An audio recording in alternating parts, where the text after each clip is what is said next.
mengenai mengapa Indonesia darurat personal finance. Semua orang memiliki satu tujuan yang sama. Mereka ingin merdeka secara finansial. Namun, faktanya kita masih belum memiliki literasi finansial yang memadai. Saya pun merasakan jatuh bangun dari orang yang tidak mengerti sama sekali mengenai finance, hingga saya mempelajari tentang finance dari usia muda. Dan bahkan saya juga pernah menjadi seorang dosen di mata kuliah finance, atau saya memang menggeluti bidang ini sejak lama. Saya tahu rasanya jatuh bangun, saya tahu rasanya hopeless, saya tahu juga rasanya gimana menginginkan yang namanya kemerdekaan finansial.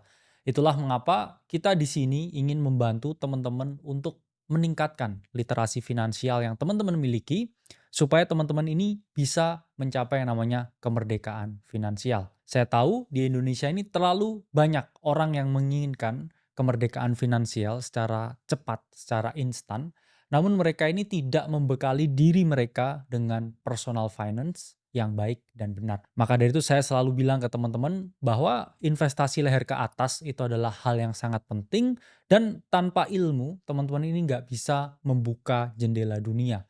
Dan saya pun sangat paham. Dulu ketika saya masih minim ilmu, saya juga nggak meningkat sama sekali. Keadaan finansial saya di situ-situ aja.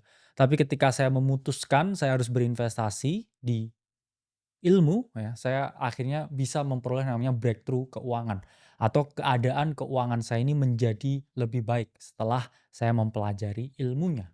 Data dari OJK di tahun 2022 ini cukup mencengangkan. Kalau teman-teman lihat report dari OJK di 2022, mungkin sekarang memang udah mengalami yang namanya kenaikan. Namun di tahun 2022, orang yang melek finansial di Indonesia itu masih di angka 49%. Artinya apa teman-teman? 51% yang lain ini tidak tahu cara mengelola finansial mereka. Mereka ini nggak tahu gimana caranya memperoleh pendapatan, mereka ini nggak tahu menyimpan pendapatannya seperti apa, mereka juga tidak melek menginvestasikan pendapatan yang mereka miliki.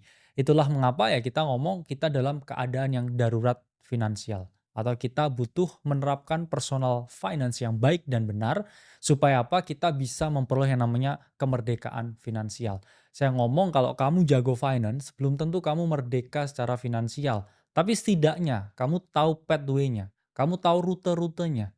Kamu belajar dari orang yang mana sudah pernah di sana dan akhirnya di sini.